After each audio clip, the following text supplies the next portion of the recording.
Hello and welcome to Raising Anchor, your podcast and source for all things Rhode Island FC. I'm your host, Matt Entrican, and this is your Monday Mailbag for August 11th, 2025.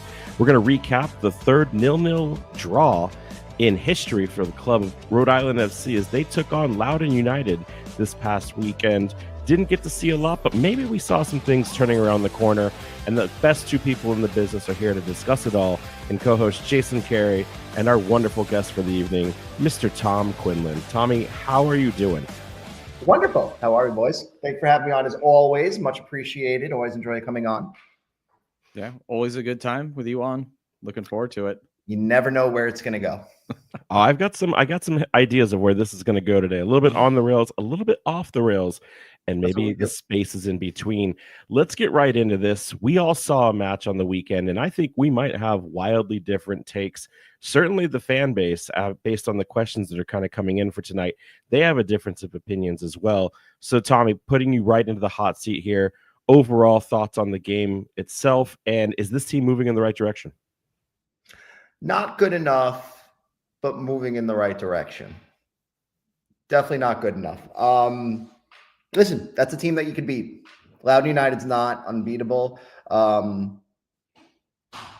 Once you shut down Abdul Latif, I mean, it was a fairly pedestrian offense. The defense did its job. Koke really wasn't challenged the same way he was challenged Wednesday night against Detroit City, I felt like. So I thought you saw a more cohesive game two than game one per se, in some aspects defensively.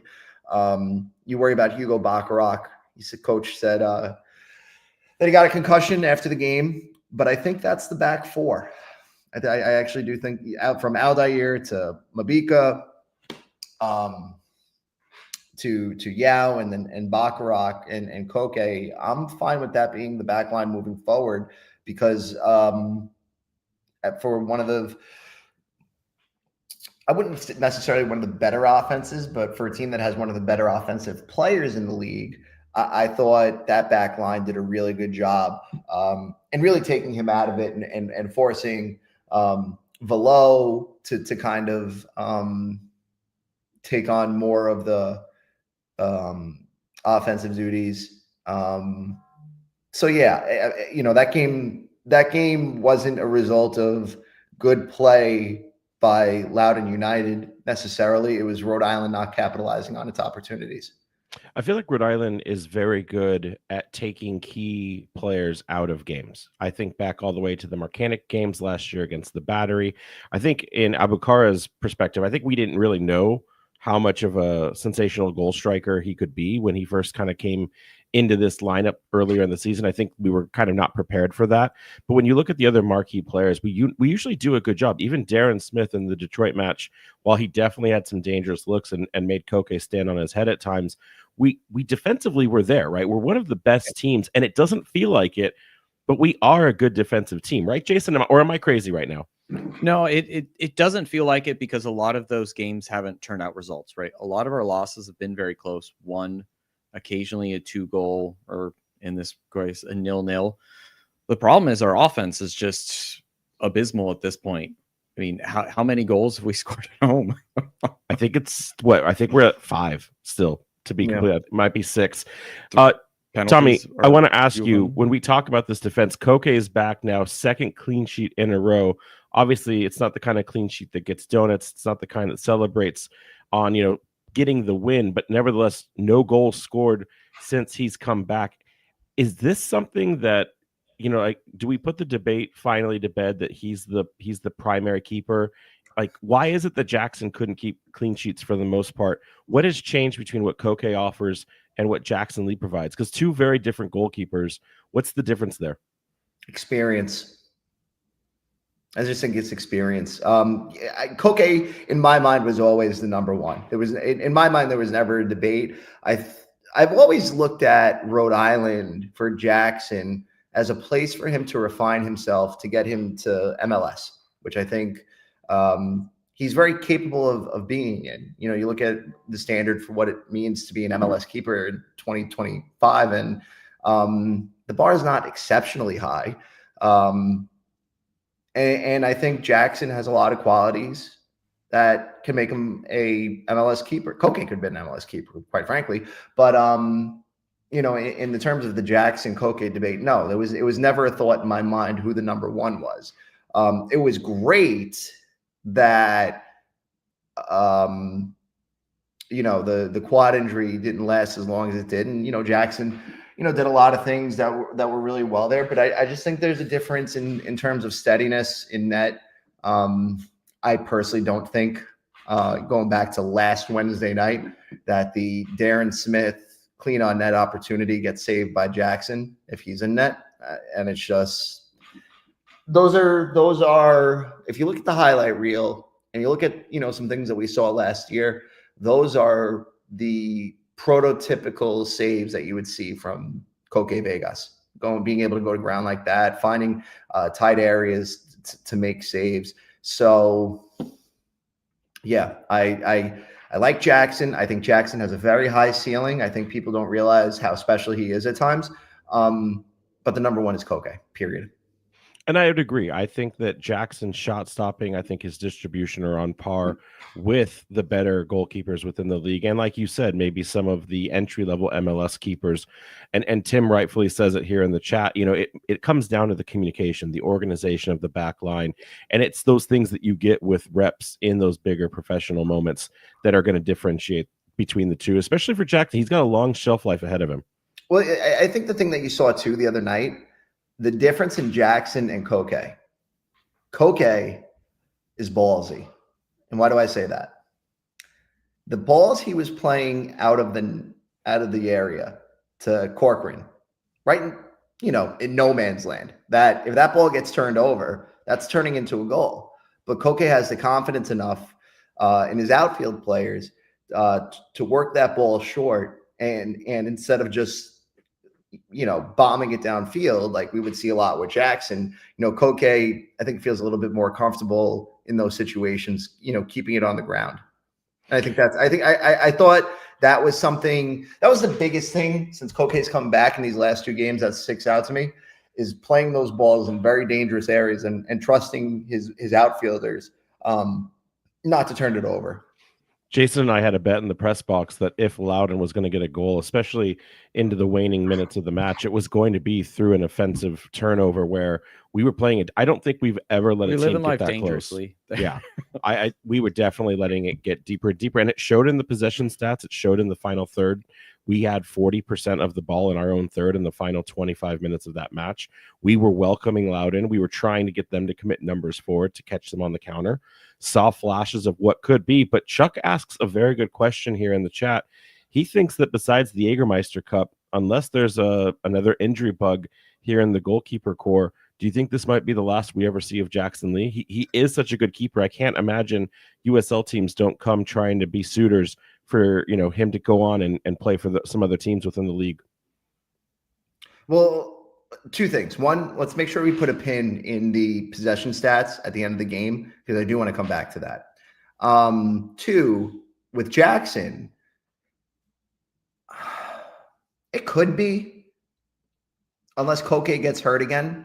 It's kind of an interesting situation for Jackson. I don't think we really know, how strong that quad is right now for Koke. And if I'm Kano and Michael Parkhurst, I would at least make the attempt to make sure that we have a suitable backup, because I don't know what the future looks like for Koke right now. I want Koke here. I want Koke starting if he's here. Having said that, a quad tear, I feel like that is something we don't talk about enough since, we found out about it just last Friday. I mean, the guy's going to be 30. Let me see.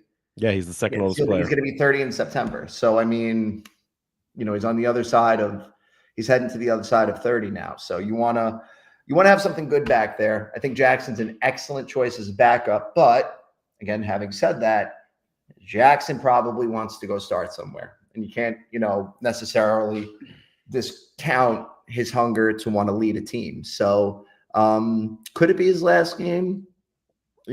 Or depending on how far they go in the Jägermeister Cup, who knows? It'll be interesting. It's a really long layoff between now and the next league match, like 9 days before Jägermeister Cup, right? And then after that, you got to play, a pretty daunting schedule here. So the question becomes, would you rather continue to get Koke minutes to kind of get him back into full form after missing so much time off because of how tough the schedule is going to be, coming up here? Or did Jackson do enough in the Jägermeister Cup and while Koke was out to earn the right to play here? It's not, I don't think it's a cut and dry decision. I think it's a very good question. I don't think it's a cut and dry decision. I mean, I can tell you, speaking to him, the decision he made not choosing to stay with LAFC, despite the super draft, wanting to go in for their MLS Next Pro side and wait for his chance. He's, like you said, he's very much of the mindset that he wants the minutes and he'll do what it's necessary to get those minutes, like going and signing as the second keeper in a USL Championship squad. But that being said, he also loves Rhode Island FC. He's said numerous times to me, off the pitch, that this goalkeeper core, and we kind of heard that from Koke last week as well, is unlike any platform that a keeper can really immerse themselves in, from the experience, the tutelage under Coach Spratty, and just the overall well-being of like what it means to develop in this league. So it's one of those things that it's really interesting to see where he goes. I could see it go either way, but for the sake of time, we do have to move on. And I want to get directly into the first question. I know you have a pin in that possession stat, but this will tie in probably pretty well to it. Stephen A. writes in this question asking, does it feel like Kano isn't giving this team the permission to play more bravely? It feels like too often we don't look forward as a collective unit. What are your overall thoughts on that? Because it kind of ties into possession to a certain extent, I feel. What's your overall thought on whether or not this team's playing more brave, or have they always been playing bravely, and that's not really the issue at hand? Yeah, I don't think it's the issue at hand is playing bravely. It's being more creative. It's guys just not moving around enough. And I think, the reason I wanted to put a pin in the possession stats is because it just was it's been a nightmare ever since the Indy game for this team to work the ball out of the back. What happened? What happened there? Why is this happening? It's funny. So Friday I talked to Kano, and he said that, it's not a matter of us having trouble getting the ball out of the back. We're playing against teams that are playing with a really good high press, and they're doing a good job against us defensively. But then Saturday night, and you can correct me if I'm wrong, I believe he said that, a lot of it wasn't necessarily on the midfield not moving around. The defense had a tough time working the ball up the field. So I think it starts from the back. Like, as good as this team is defensively, for some reason enough, they're not doing enough to create open channels to advance the ball up the field. I think Kano will let these guys play however they want to play. I think he's a player's coach. And I've heard that across the board this year, So it's not a lack of trust in his players, in my opinion. I think it's on the players right now to get more creative and do more to, advance the ball forward. Before July, I think this team was leading the league in final third entries. But on a high possession stat to boost with it. Right. So what happened? I don't know, but when you look at it now, we have the least amount of possession we've ever had in a match this season, combined with the most final third entries against us in a single match, with our fifth worst XG creation in the season, 0.56. I didn't have the time to run it overall.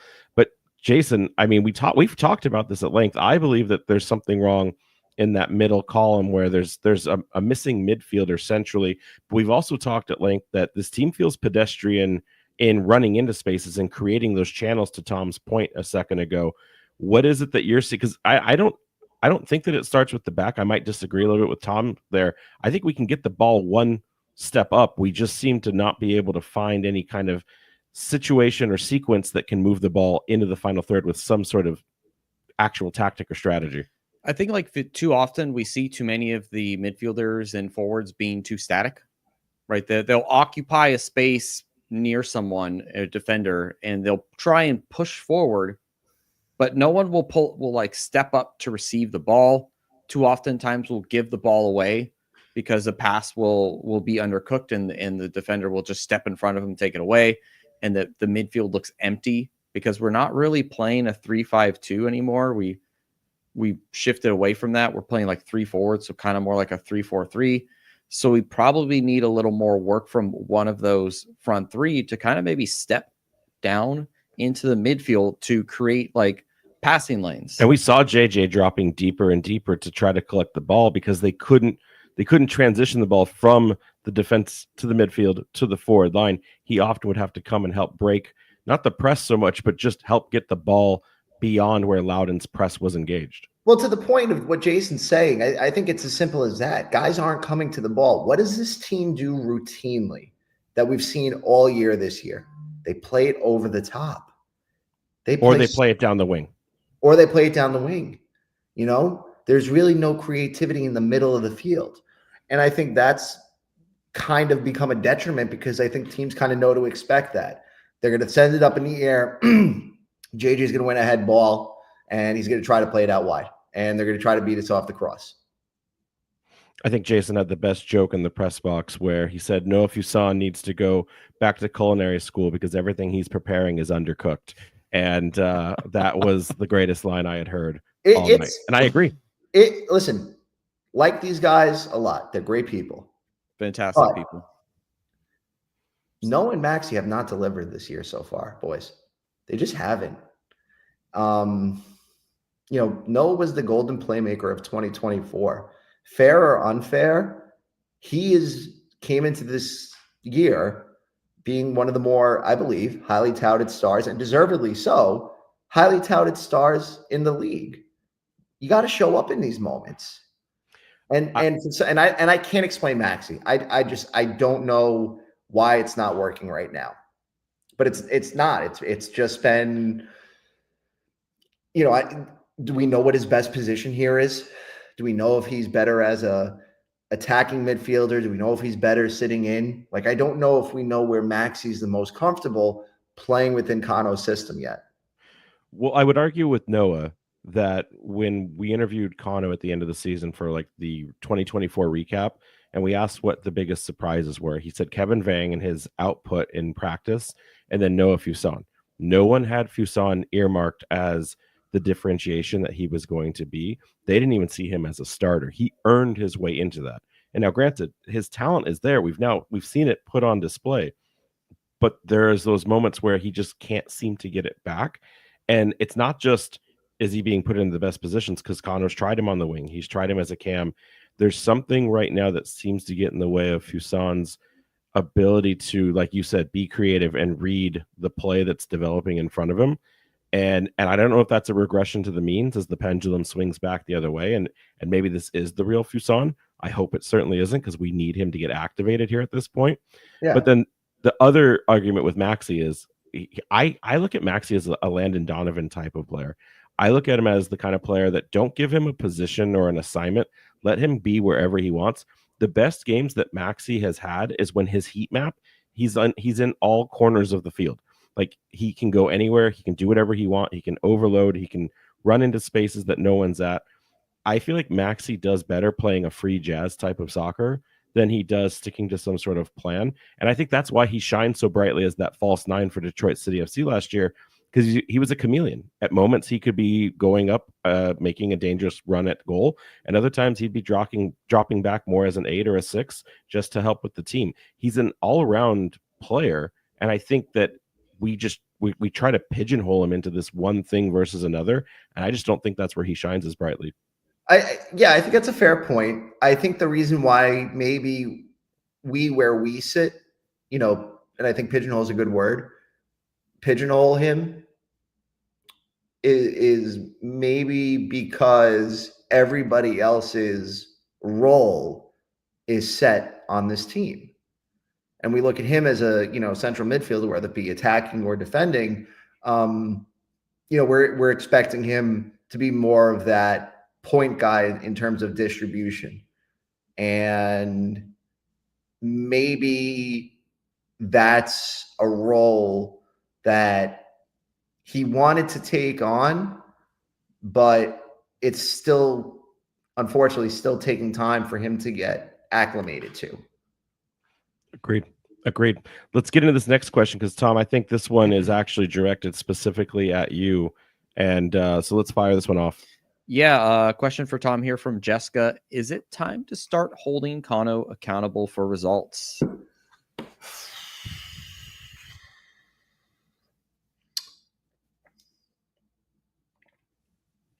My initial answer is no, but I want to be more thought out than just giving a no answer. I mean, have you counted the injuries? We exaggerated every single week. I've got it at 17 at this point. Yes. I was pulling up a slide, and there was a game where we had 9 injuries in a single game. I think when we have to look at the totality of the season, you can't blame Kano for where this team is right now, because I think he came in with a good roster. Everybody across the board, all of the podcasts, all of the people that cover this team, we all said this is the group. Kano's got the right guys. So it would be hypocritical, I think, to go back on that and look at it and go, yeah, no, this is all Kano's fault. Well, we as a collective all agreed this was the right decision to bring these 17 guys back and just add a few pieces that fill out the pie.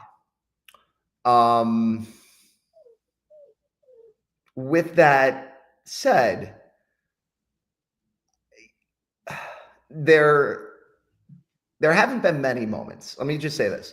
There haven't been many moments this year, if, I can, probably can count on one hand, where you can question Kano's decision-making. But I'm not necessarily looking to hold him accountable, but I was surprised he waited so late on Saturday night to bring Chico in. When Clay came on as the 4th sub, that kind of threw me for a loop, because you need a goal. You want to go into the break with a win. You need a goal. Loudoun maybe was pressing a little bit higher. It probably throws off your game plan a little bit, because you don't have Bacharach back there, and you have to go in a different direction in the second half with Haravu sitting in a little bit deeper.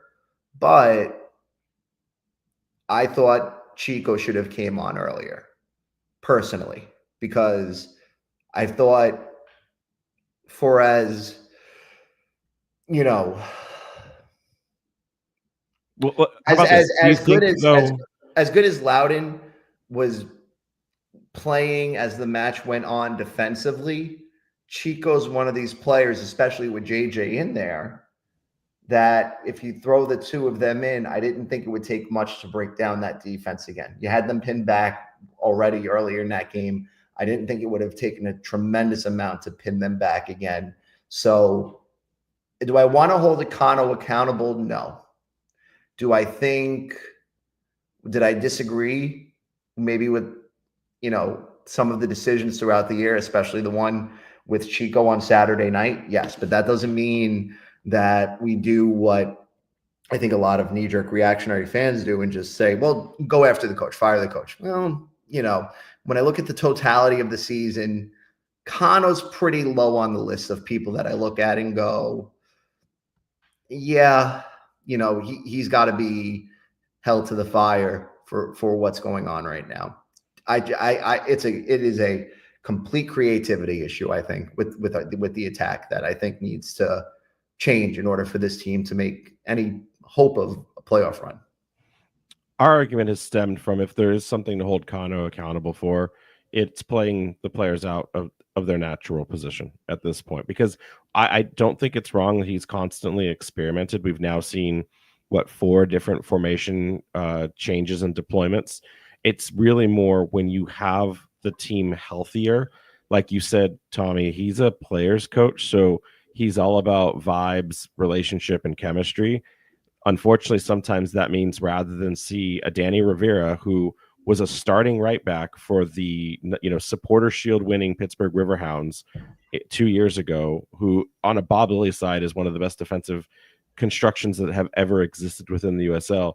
He just can't get minutes, right? And so instead you see Amos out there because Amos is a hardworking player and he deserves to be out there, but there's no position available for him. So instead, I sometimes subscribe to the idea that what would happen if you just played players in their natural positions? Is that the thing that's holding you back? And he seems reluctant to do that. But let me ask you this: who has he really played out of their position this year? Like Amos, in my opinion, yeah, probably more times than not, gun to my head, more of an attacking player than he is a guy. Look at wait, hold on, real fast. Look what you said about Chico, and I agree with it. I think that was in response to Haribo needing to come in for the concussed Bacharach. But you had Rio Hope Gund, who is a established defender, and instead you put on Haribo, who, again, to Kano's credit, he trained as a center back, he plays as a center back, but he's spent a majority of his USL time now as more of a CDM. I'm not saying that they can't do these things, but like you have a right-sided center back available who has shown really good, performances versus a Haribo who had played 4 minutes before he got put into that role. Like, is he better than we see the same thing with Holstad too? Like he gets moved all around. Like Holstad's main position is, some sort of central midfielder, a 6 or an 8. We're playing him on the right. He's a center back. I get it when there's injuries, but we have so many players now that we keep just kind of pigeonholing these players into like random spots. There's only 2 players that haven't moved their positions, and that's Krifa Yao and JJ Williams. Every other player has either played on the left or right. Every other player has played in at least one of their alternate position this season. And Koke, sorry. Mabika has played left center back and right center back. Okay. Well, I guess maybe the Haribo decision didn't bother me. Only because I don't, I'm comfortable with them playing with 3 in the back. And like, you need a guy that can bring the ball up the field. And I trust Haribo to bring the ball up the field. And I think in the middle of I don't disagree with, I think Rio has been an unbelievable addition to this roster. And I hope he's here next year. A guy that really fought for his spot to get onto this team. In that moment, though, with the lack of what was being created in the midfield, I think Haribo was the better option. So that didn't bother me as much. Because, if you bring in Rio, we talk about the team having trouble down the wings, right? You bring on Rio is only going to add to the outside. I think you needed somebody that could open up the field completely and spread everybody out. And tell me if I'm wrong, but that's the way I looked at that decision. Well, let's jump into this question then from Luke, because Luke writes in, now that we are all midfielders, is the coach admitting we have a problem in the midfield? I thought we had a striker problem. Tommy, you just said that we're having a problem on the defensive side of things, getting the ball up the field. Coach has made reinforcements primarily in the middle of the field, and we still don't have a third or alternate striker in case of injury or just a lack of performance. So, Jason, Tommy, who wants to start here? Where's the problem? Is it midfield? Is it forward? Is it back? Is it the whole team? Go ahead, Jason. Chance creation. And that's such an easy thing to say. That's such an easy. You're right. It is chance creation, but where from? I think he's saying it's from the midfield. I think he trusts JJ and Chico, and maybe to a certain extent, you could throw a few other names in there. Maybe Noah, if he can finally get into form, and like Quizera, but also now Do you think he trusts Noah at this point? Or he just sees it as, I need a player up there that can try? If anything, maybe Noah is the backup then, if anything, especially now with the addition of Atkinson, right? So I think that, we also were just talking about how there's a giant hole in the midfield. So maybe he does not feel that the players he has right now are going out and doing what he wants. It does seem weird in a way of being a player's coach, where maybe he could use a little bit of balance there and try and get some more strict kind of instructions to really help solve some of this problem, instead of putting all of the onus on the players. It's very much a symbiotic relationship, right? the players need to give him what he needs, but also like he needs to kind of direct them, I think, in a way a little bit harder. I agree with Jason. I think you might say it's a simple answer, or it's the easy answer, but I think it's the easiest answer sometimes is the simple answer, and it's chance creation. It comes from the midfield. I think you did need like strikers, midfielders. I don't think it makes a difference because both can score, right? Both can score at any time. So chance creation is really what it comes down to, where, earlier in the year, we're talking about guys that are getting in the spot at the right time. But then, what's being done with that ball from the midfield to open up JJ or Chico, and it's not much. So maybe, I like Dwayne Atkinson. Like I agree with Kano. Maybe, he needs to kind of figure out, a little bit more here, but I think they added something to the midfield and going forward in the attack that we've been yearning for from this offense. Chico and JJ are going to score if you put them in the right opportunities, but you need the midfield to create the chances, to give them the opportunities either to, bury home a rebound or be in the right place to score. So yeah, I don't mind that we loaded up here at the window with Corcoran and Atkinson. If they can get the ball forward, I think that's just the biggest difference.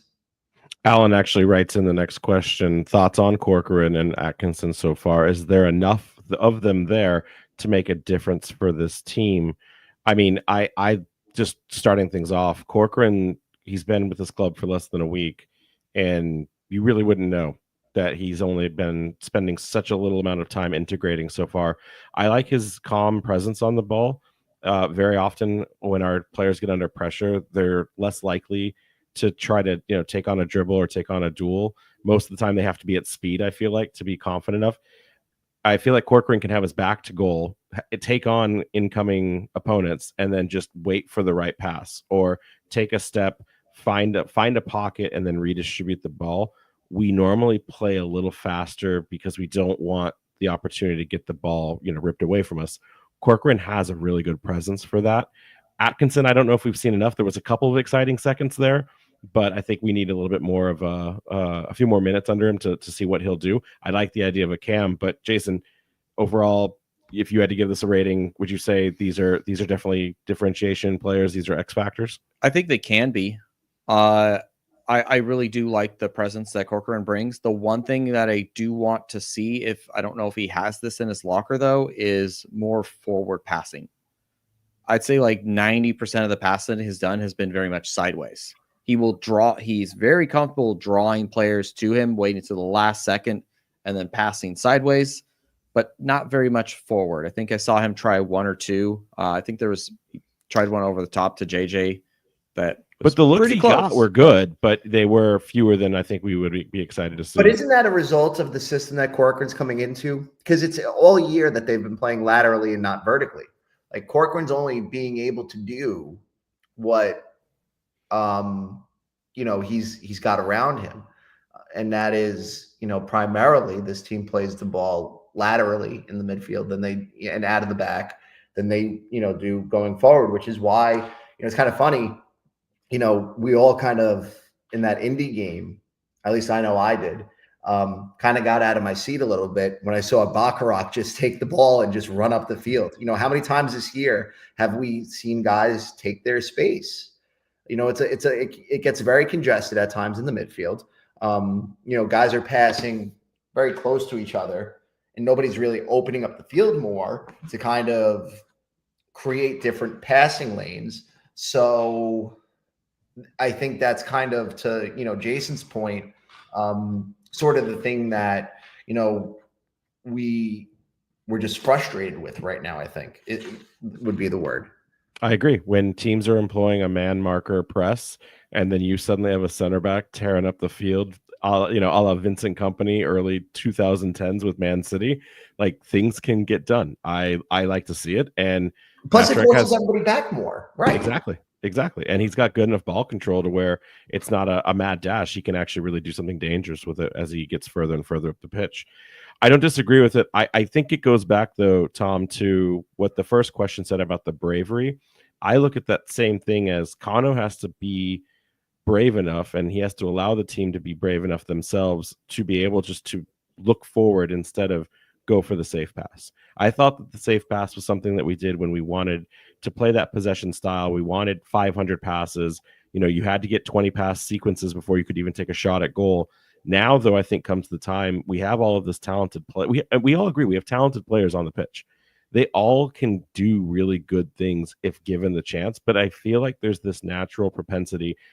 I got to go backwards. If I can't lose this ball, I can't let my team get caught in a transition moment, especially with trying to get through a press. And so I'm going to play the safe pass. And I don't know if that's what Kano needs to fix, along with some of the other things. But like, we need these players instead of going backwards. And you heard it at the state. Tell me you didn't hear it at the stadium, Tommy, when like a pass where they could have gone forward and maybe it wouldn't have made it, maybe it would have, and you just heard the groan, the sigh from the stands. Yes. Like, that's where the fans want to see this team literally take the next step and start looking forward. And you know what, that's where I kind of push back on the Kano thing a little bit, because, from my vantage point, when I'm watching the game, I'll watch each pass, but I'm also watching the reaction on the sideline. And, throughout the game, all the time, you just see Kano just doing this. Go forward, or play quicker. So, that's where I look at, and I don't know, obviously, what's being said on training on a daily basis. I'm down there. We don't see that in training. When we go to the training fields, I never see this team go backwards. Right. They go forward until someone falls down hard or the ball goes off the pitch. So what's happening in between training and game day? Because I that's where I go. I don't know if I can't bring myself to put it on the coaching when, I'm seeing the reaction on the sideline. I'm seeing what you're seeing at training, and why doesn't it translate to match day? Eternal question right now.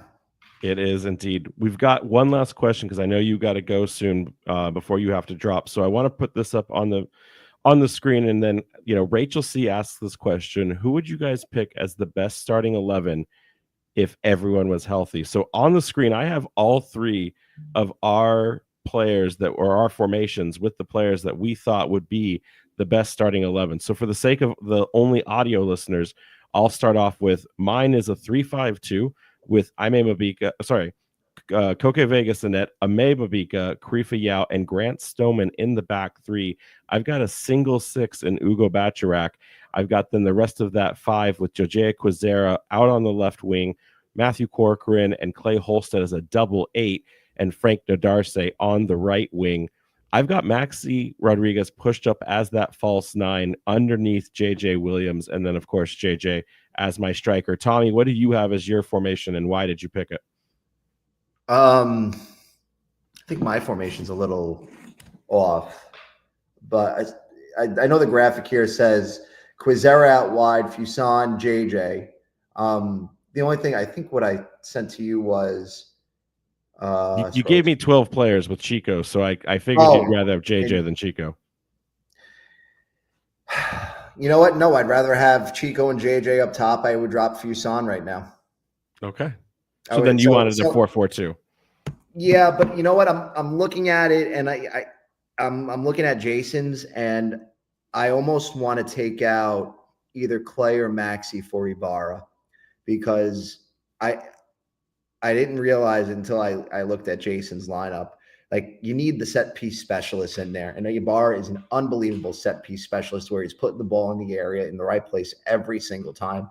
So I'd probably replace Holstead with Ibarra and Fuson with Chico. So my lineup would be Chico, JJ, Quizera, Maxi, Corcoran, Ibarra, Aldair, Ime Mabika, Karifa Yao, Hugo Bacharak, Koke and net. So no Nadarce and no Clay Holstead in your lineup. Yeah. No, I'm dropping Nadarce from my lineup. Yeah. All right. I just don't think Bo Darcy's had a good year. I don't think Frank's had a good year, and I think he's actually regressed. I don't know what it is. I don't know if it's attitude. I don't know what it is, but I don't think Frank's the same player this year that he was last year. He doesn't come off as aggressive to me. And I think there are guys that are in that starting 11 that, at least in the back line, I would take over Frank.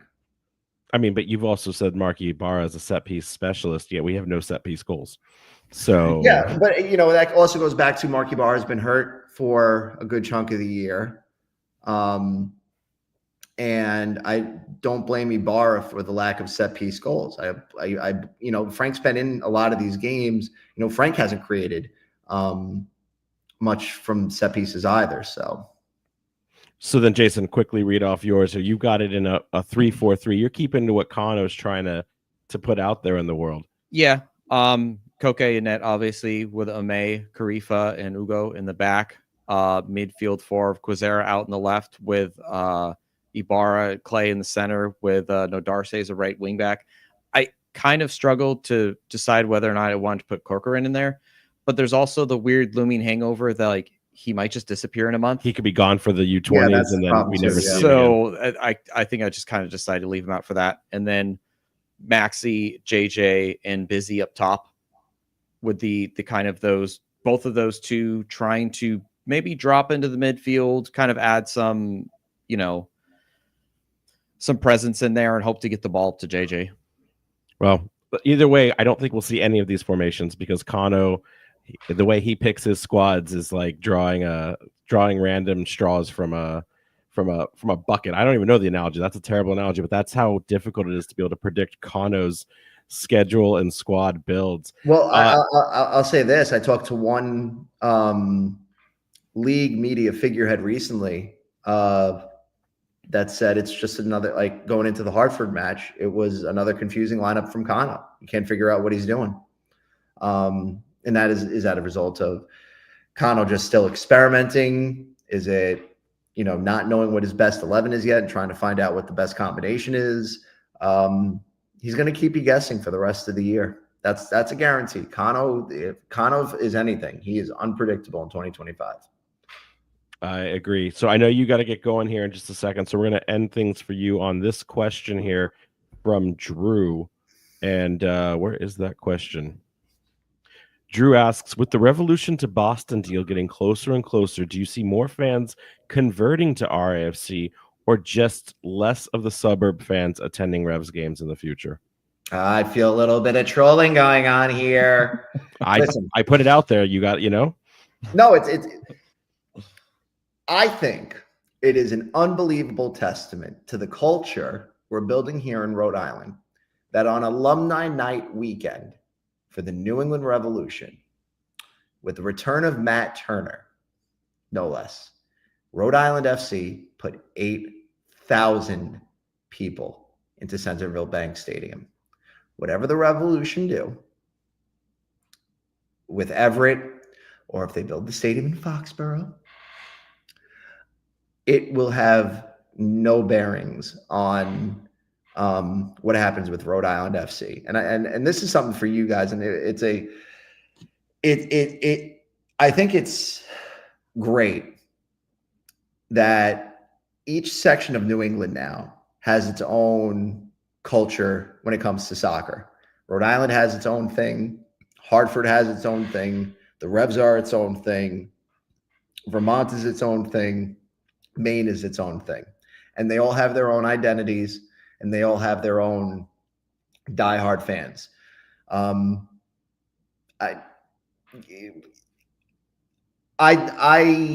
am of the belief that the Revs being good is good for Rhode Island. Because, let's say next year, for example, the Revs are good. They're sitting top 3, top 4 in the conference. The Revs are on the road. They're out in LA one night. Shout out. And you have a home game here in Centerville Bank Stadium. People are going to want to come down here. Oh, the Revs are on the road, but, Rhode Island FC is playing pretty good too. Let me go check them out.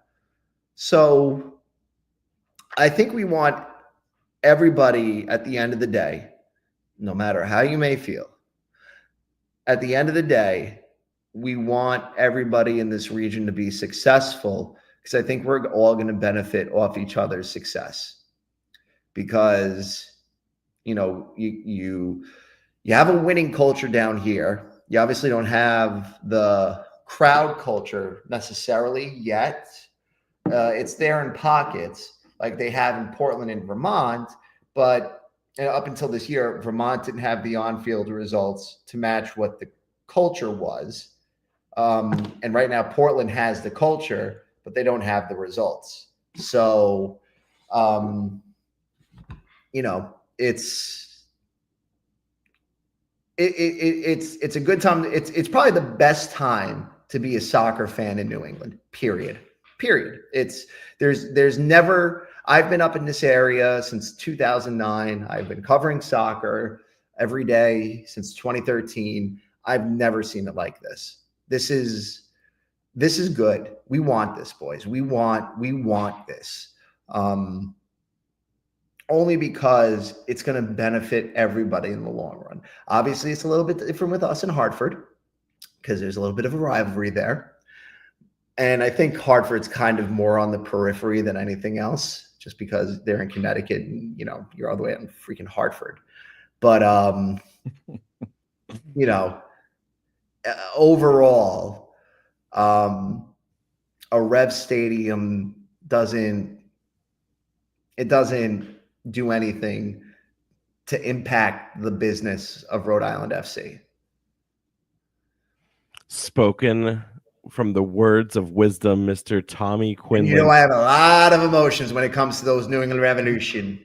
One day we'll get the Bruce tapes. One day we'll get the Bruce tapes. But until then, I know you got to get going. Thanks, always go an hour and a half. So what's your plug? Where can listeners find you? And don't forget to do any promotions that you have as well, because I know 99.7 FM, AM 630, WPRO.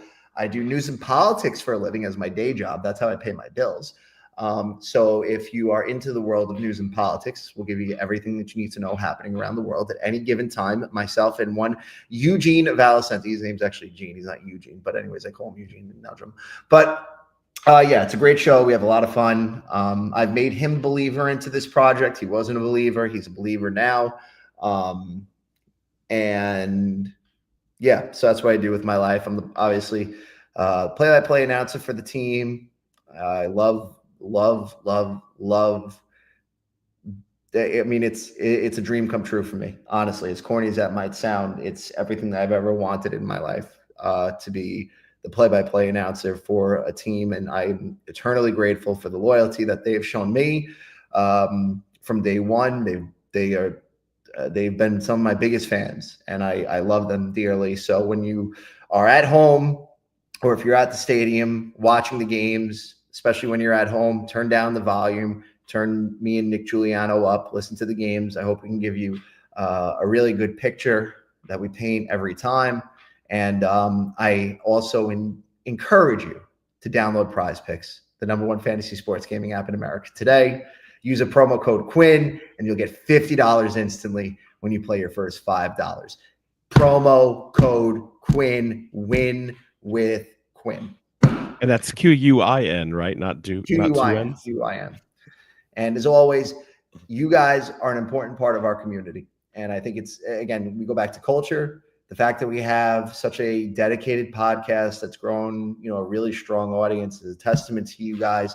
Keep doing what you do. Keep being out there. Keep being faces for this team. We need you guys. And you see it in the comments tonight. It's really awesome. What we've seen built here. And now we just need to see the on-field product deliver what, we know exists in this part of the region of New England. So, Appreciate you. You are welcome back anytime. Cannot wait to connect with you. And hopefully we see this team make the playoffs and win the whole thing in the Jägermeister Cup. So carry on from here and go onward. But thanks so much for taking a little bit of moment of your day to join the show. And can't wait to have you back next time. I'll see you June 20th, boys, or August here. I wish it was June. We can go back in time if you've got. Listen, they're the last thing I want to do is go forward because they're already shoving the pumpkin crap down my throat every single place I go, whether it be Dunkin' Donuts, whether it be freaking Shaw's. I was in Shaw's yesterday shopping, and not only am I inundated with Halloween candy on August 11th. I'm also now being inundated with Thanksgiving plates. And I am the biggest Thanksgiving holiday fan you will ever meet. You can shove as much turkey down my gullet as you want. I will eat every single pound. But my birthday is in 8 days, okay? 8 days. Stop forcing fall into me before the month of August is over. All right, corporate America? Listen, you got to be the change that you want to see in the world. You're just going to have to introduce a holiday that, plugs the gap between summer. My birthday is a national holiday. Good luck getting that one. When I get a federal paid day off for it, I'll start celebrating. You have my commitment to that one. Just say nice things about Trump and he'll give me whatever I want. It really is that easy. You just say things that the man wants to hear. He will give you whatever you want. We've gone 155 episodes without getting political, and you blew the roof right off of that one. Happy birthday, early happy birthday, Tommy. Can't wait to have you back on. And until then, make sure that you do check in on him and do listen to the 790 The Score when they are on. They are awesome. My favorite broadcasters in the business, up there with Ryan Davis, Devin Kerr, and the like. So great job, and thanks so much for being on. We'll catch you soon. Stay sexy, boys. Thanks, Tom. Goodbye. Take care. So that was Tom Quinlan, the one man, myth, and legend. Jason, it's always fun when he's on. It's a shame that he couldn't stick around because there were two questions that we did have still in reserve. One was, what were the bullet holes behind him on the screen? Gonna have to see if he's okay, if he's in some sort of gulag under duress. And then the second one is the origin story of his hate for pumpkin spice lattes, but we can always save those for the next time. Moving on to these kind of final rounds of questions, though, getting back to it, Ben S. has a twofer here. First question he asks is, with the reinforcements we've retained in the midfield and return of the clean sheet Koke, do you think we've done enough as a team to make a push to the playoffs? Jason, are we going to make the playoffs? I think so. I don't think it's going to be as glorious as it was last year. I think that we're looking about more like sneaking in 8th, 7th place. We're sneaking, boys. We're sneaking. Something along those lines. I think that, like Tom said at the top of the hour, they are building something. It's just not good enough yet. We still, for all intents and purposes, have a little less than 3 months here. So I think they can get something going. Some of the other teams in this league are kind of bad right now. So there's a very good opportunity that we could sneak in. I just don't, will it be too little too late? Well, here's the real tough part ahead. In front of you, for those of you watching along, this is a current schedule projection of difficulty of schedule to earn points based on different attributes like home performance, away performance, the other team's PPG and whatnot. And right now, Rhode Island FC, well, guess what, Jason? They've got the 7th most difficult schedule for the remainder of the USL Championship season. I know what you're talking about. Charleston and Louisville, we have them in our pockets, right? Maybe at one point we did. Having said that, of course, this is 7 of the entire USL Championship. So when you look at this and break it down even further into the Eastern Conference, right now there are only 3 teams that have a more difficult schedule ahead.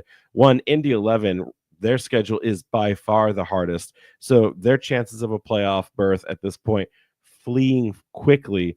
But Birmingham Legion not in a really good shape themselves. And then, of course, Miami FC just slightly worse in terms of difficulty.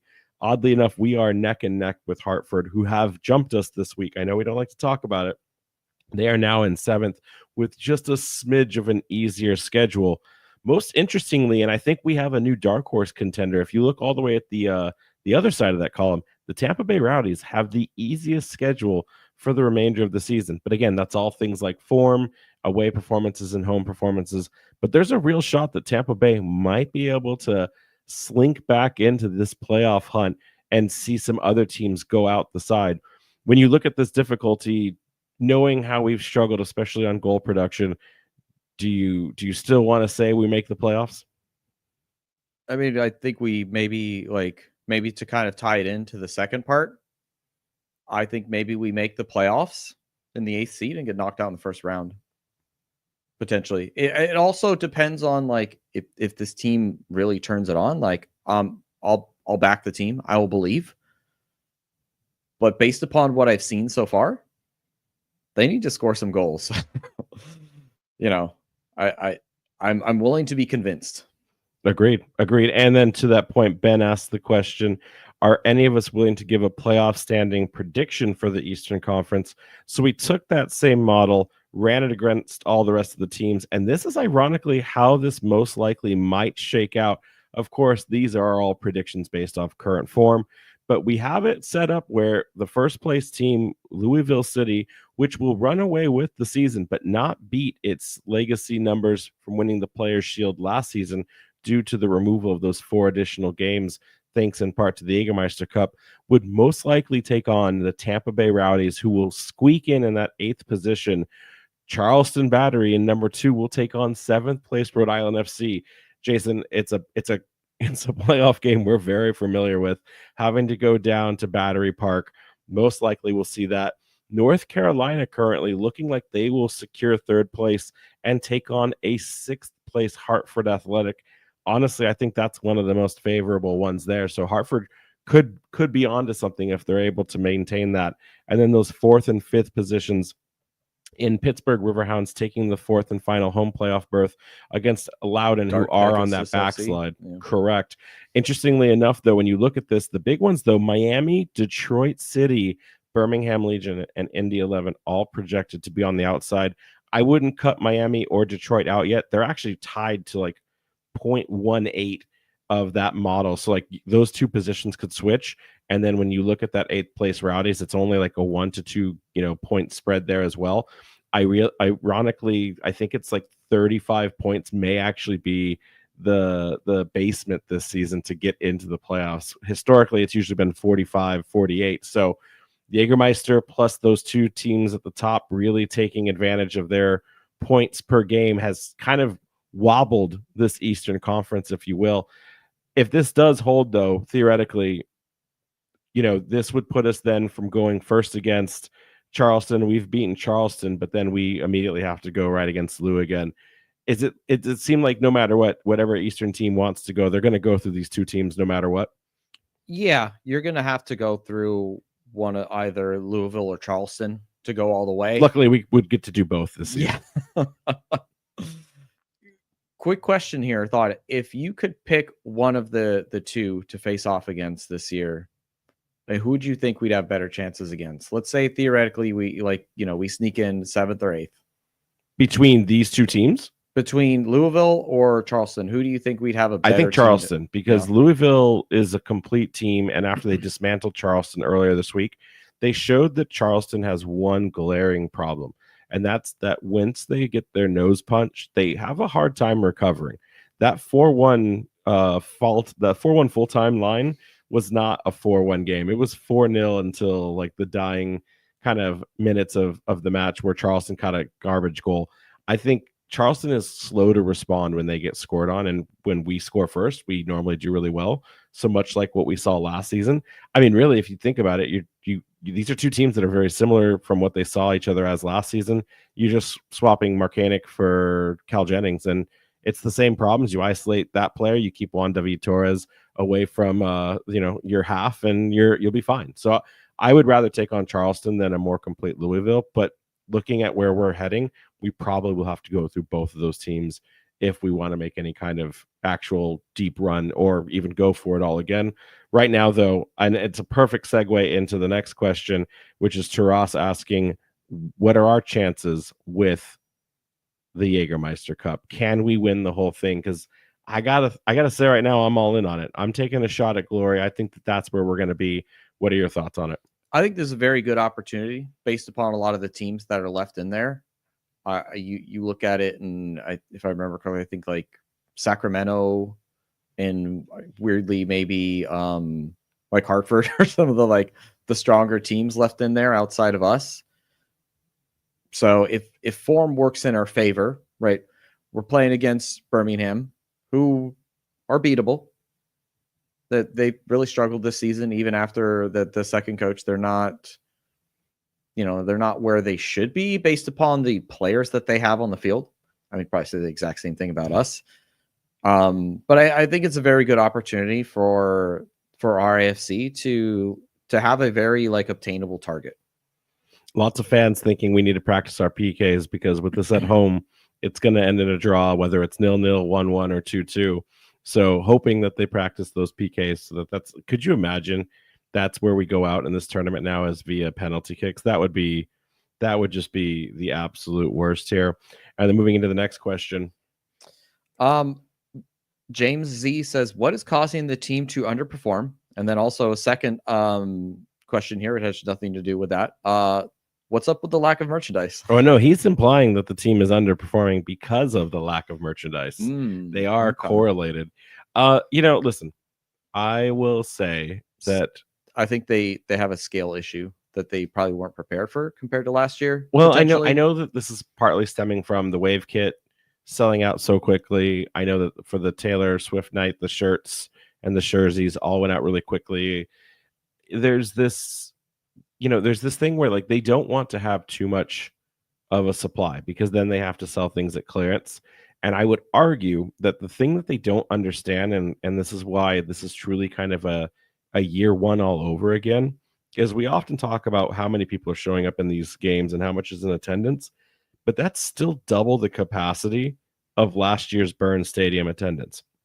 And what that means is that that's not necessarily a one-to-one on the amount of people that show up from Burn to now Centerville Bank Stadium in the same behaviors, right? You look at last year, there was a really crappy tent that had a really long line. And so most people are like, I'm not going to do this today. Now there's a store, there's those two little auxiliary post-ups that you can get stuff from. The reality is how many people are actually buying merch, because they don't want to go out and assume they need 10,000 Taylor Swift jerseys, because if they only sell 5, then they're on the hook for 5,000 more, right? Whereas if they only order 3,000, they sell out. Well, then they know for the next promotion they can bump it to 4,000. The reality is I don't think they've done a bad job in the merch store. I think that, and they've worked on the hours. You can now go in before the game from 10 to 3 and pre-order and get stuff as well. I think they need to work on the online shop because that doesn't seem to quickly respond. And also to the online shop's point, you can just line that up with direct print shipping. So if you said, hey, we're out of jerseys, go to the online, just request one and it'll be there in 3 to 4 weeks. There are ways that they can improve the overall merch experience. But honestly, outside of making too many scarves, I think they have to kind of do it safer and be a little bit more cautious about how much inventory they bring in. And sometimes, if people are complaining that there's not enough stuff there to buy, well, that means it's all going. Versus the other way around where you've got 3 years of merch that you're just sitting on and people are waiting for it to go 80% off so they can buy it on the cheap. Like a clearance Prince Sadie jersey from last year or something. Oh man. There was a question in here about what were your favorite RFC moments? It was directed for Tom and we didn't get a chance to get to it, but my favorite moment still is when Prince Sadie's entire family had come over from, I think he was Liberian. Yeah. He was Liberian. Yeah. And his entire family was over and they all had these custom Sadie shirts on and they were sitting right in front of the control booth when I was announcing. And that was the game where he missed the open sitter. And 3 weeks later he was transferred. And you could see his whole family was just in dismay about the situation. And that is always because they were bragging the entire time, that's our boy, that's our guy.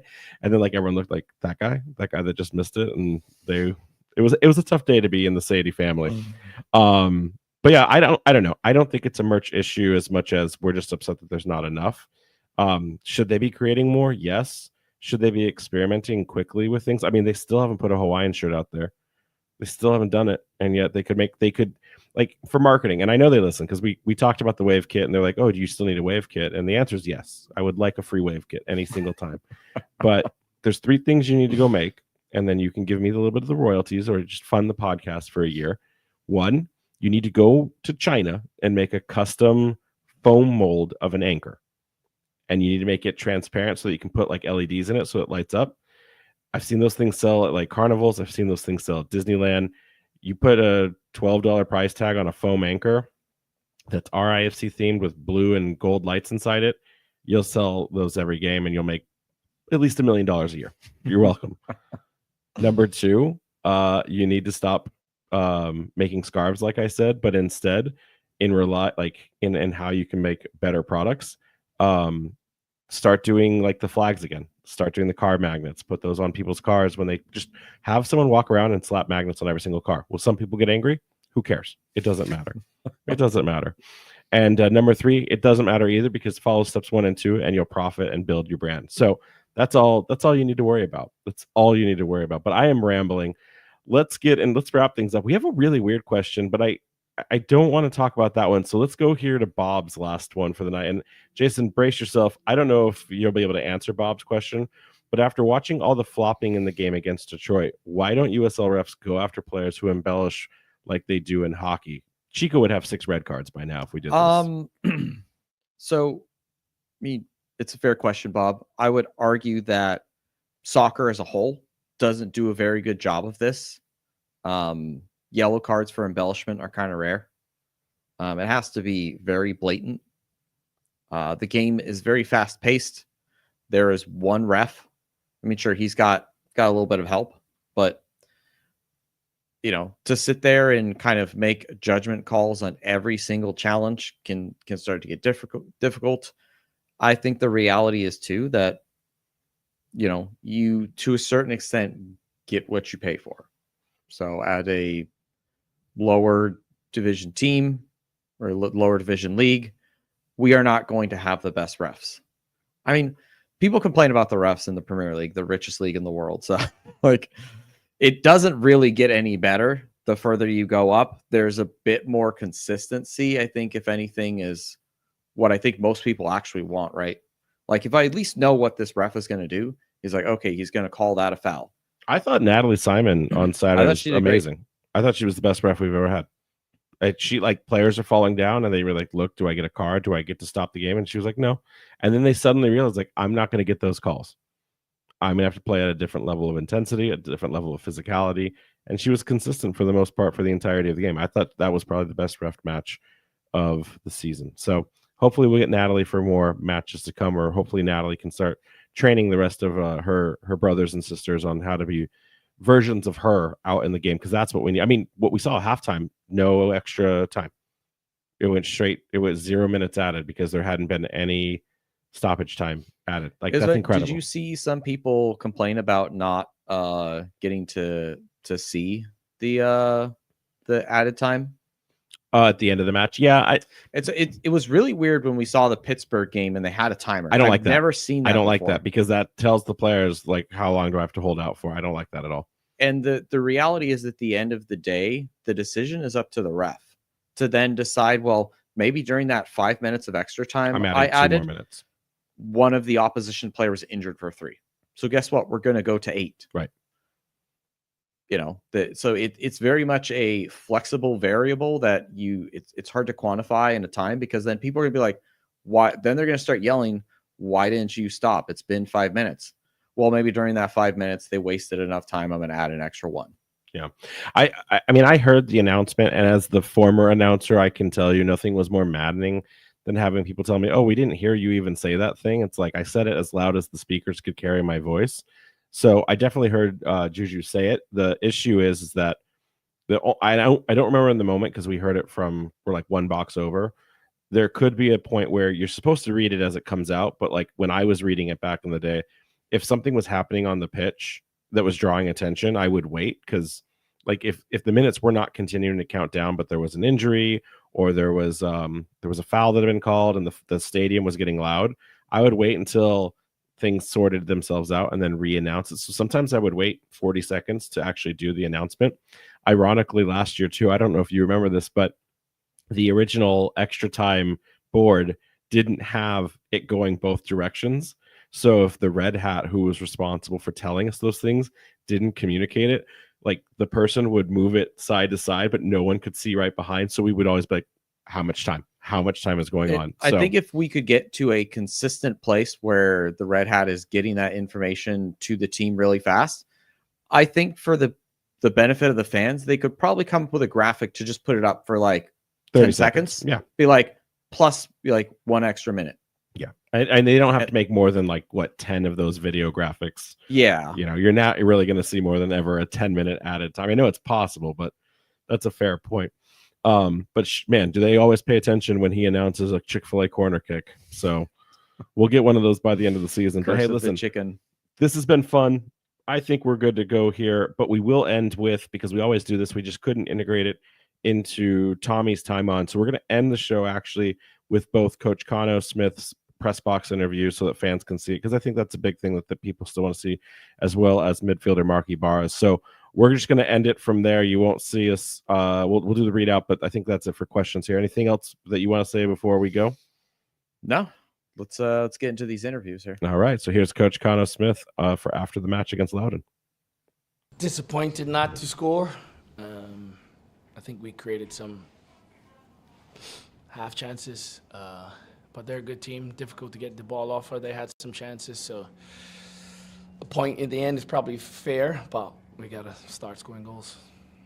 What do you say to the guys in the huddle on the field? They have a 4-day break, so obviously I wouldn't see them again we won't see them again till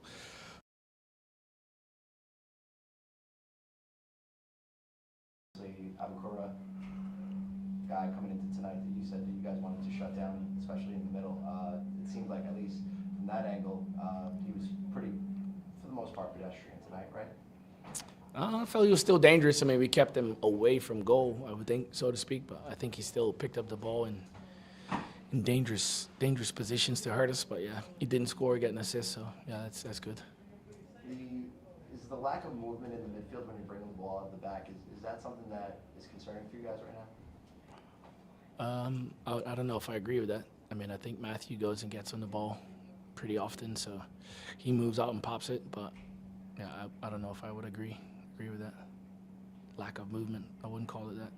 Just another team that has a really good high press. Yeah, they press very well, and they're intense. Yeah, and sometimes it's hard to play through that, but no, I think we struggled to get the ball from the back line to the midfield. I wouldn't say the midfield movement was poor, but we definitely struggled to get the ball to the midfielders at times. But I thought Matthew had a good impression on the game, so did Mark. What happened to Hugo? Concussion. But I think he's improving. So we'll obviously have to manage it, see how he goes the next couple of days. Cano, third 0-0 against this specific team. You two, when you meet up, it seems like it's difficult to break each other down. Thoughts overall? You just kind of mentioned about how they are a really good pressing team.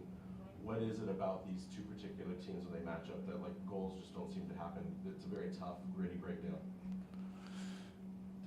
I mean, 2 of the results were last year, so I don't know if that has any impact on what happened this year, but it was certainly chances and goals in the game today.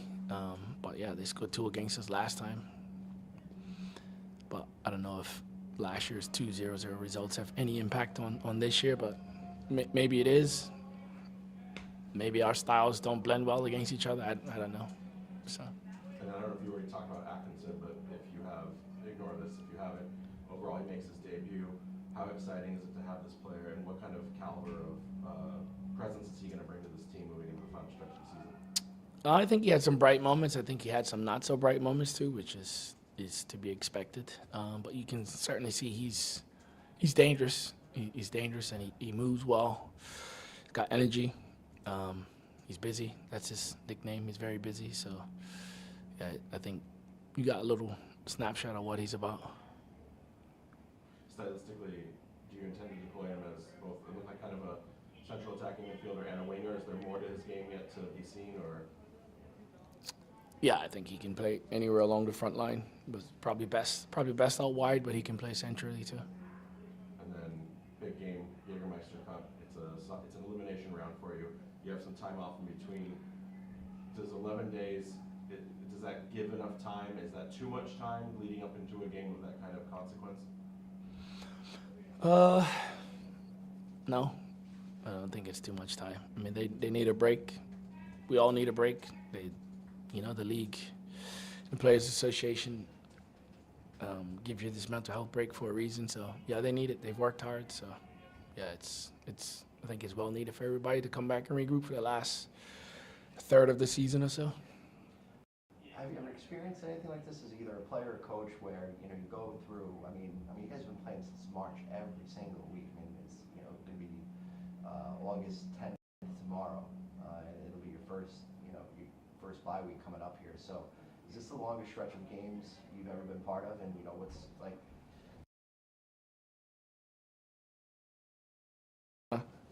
Construction site or something that's not as fun. So yeah, it's professional sports. So has it been a lot on the bodies though for the guys, or do you think they've done a good job maintaining their fitness? Yeah, it's 3 games in a week. It's going to be hard in general. I think we've done a pretty good job of managing the workloads and how much work they put in, but 3 games in a week is going to be tough for anybody. Is there one of those chances you guys had early that if you look at one and say that was one we should have had, you kind of look at them all and say, right? Honestly, I can't even remember back in focus on any of them right now. I wish I could, but if somebody could remind me, I probably it would jog my memory. Right off the bat, when the mishap they had turning it over, giving you guys a good look 10 seconds into the game. Yeah. It feels like that was one where if you hit there and it's almost over at that point. Yeah, I mean it's so much, but we did get a set piece out of it. Converting these opportunities into goals, or is this just part of the game?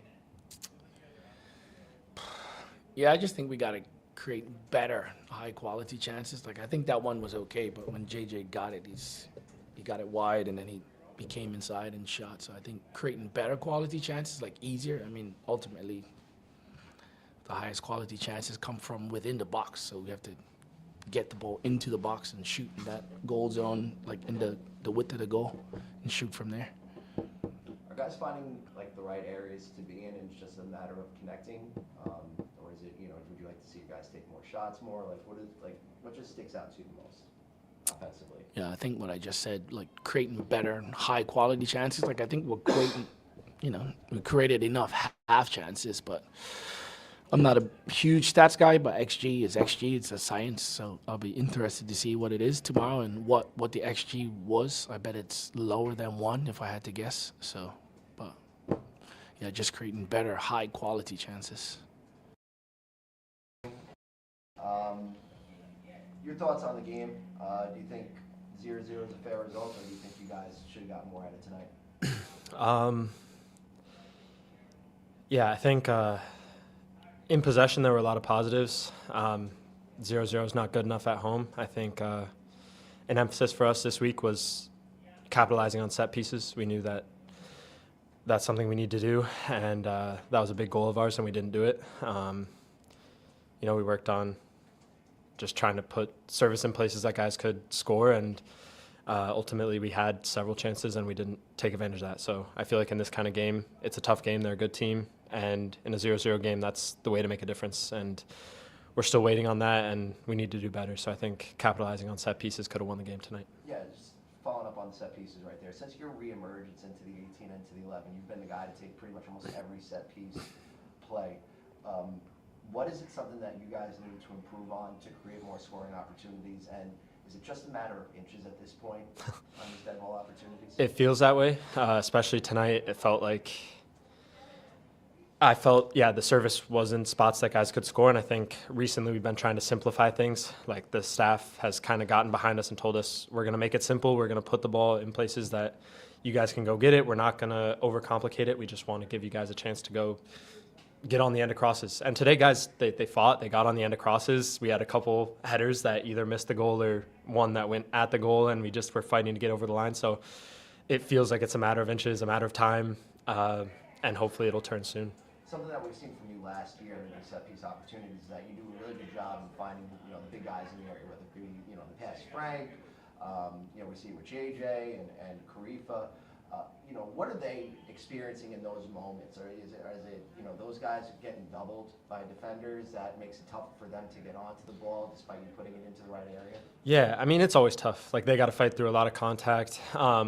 It's obviously a huge advantage to have JJ back out there. Like when I see him on corners and I see how hard he makes his runs to the near post or the far post, whichever one he's doing, it gives me a lot of belief that we're going to score. And especially tonight, I saw a couple of really good hard runs from him that cleared space for other guys, and we had a couple other guys get their heads on balls. So, yeah, they're fighting, and yeah, it feels like it's a matter of time. But again, we just got to do better. We got to find a way to score. So. Is there any frustration in not being able to convert some of those early chances? I mean, having a handful of chances in the first 12, 15 minutes, is there frustration when those are the ones that you're missing out on? Does that lead to, I don't want to say like negative attitudes or anything toward the end of the game when you know it was there?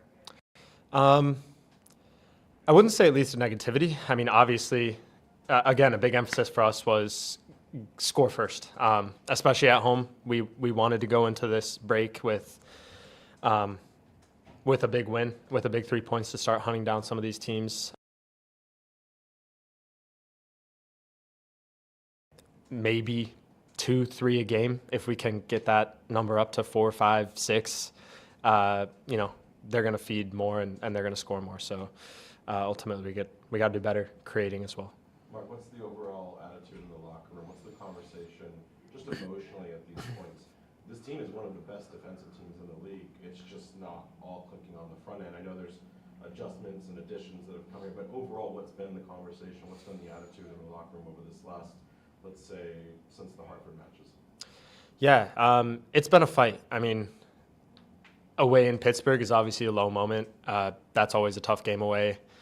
But to go that many games, I think it was Indy, Hartford, Pittsburgh, to go that many games without managing to scrape out three points is difficult, and that was definitely a low moment. But I think the group has a lot of belief in ourselves when we got back home midweek against Detroit, especially knowing that we have Koke's leadership on the field.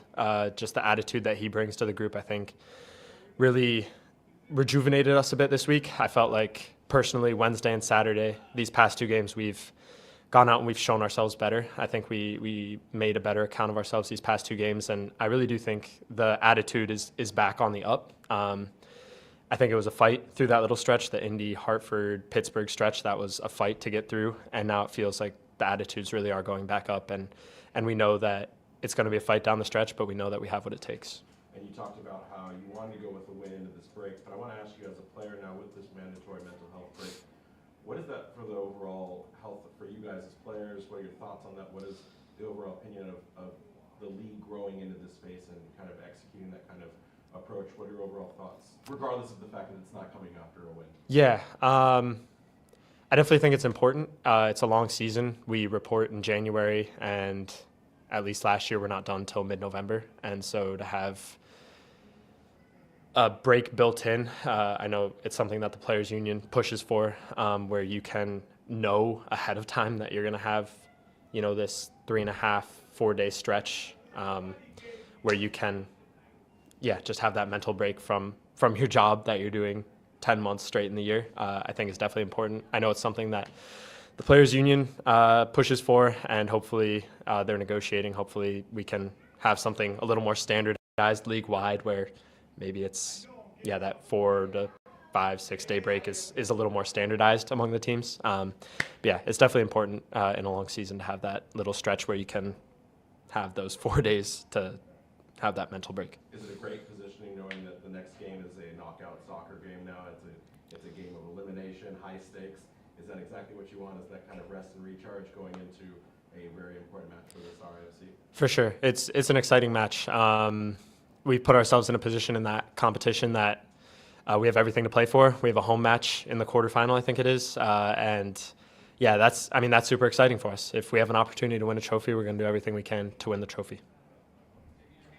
Just going back to the game from tonight a little bit, working the ball from the back to the midfield.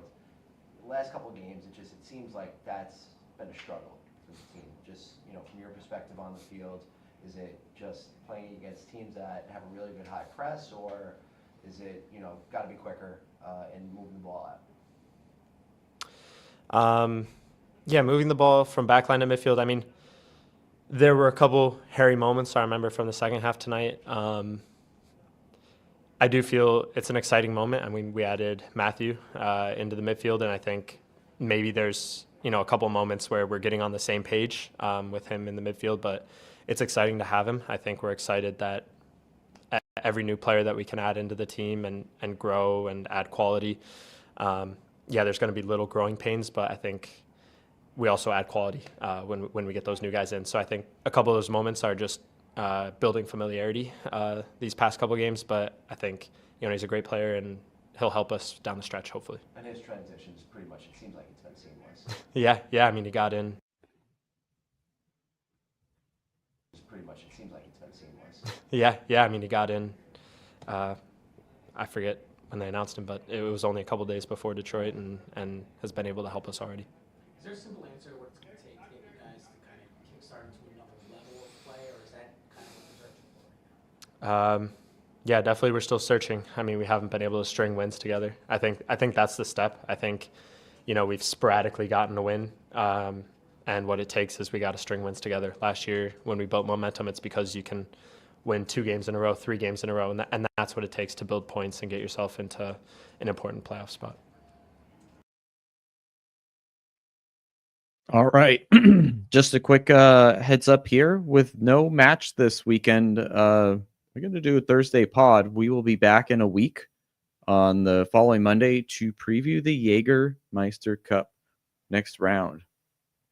Thanks, everyone, for joining us. Hope you had a great time, as we always do. Make sure to check out our friends' soccer coverage, including RAFC. That's at theblazingmusket.com. You can follow us on Twitter, Threads, TikTok, and Blue Sky at RAFC Podcasts. We have an Instagram at Raising Anchor, and then there's that website you can check out, raisinganchorpodcast.com. Anchor's up, y'all. Catch you later. Anchor's up, and I'll see you guys in a week.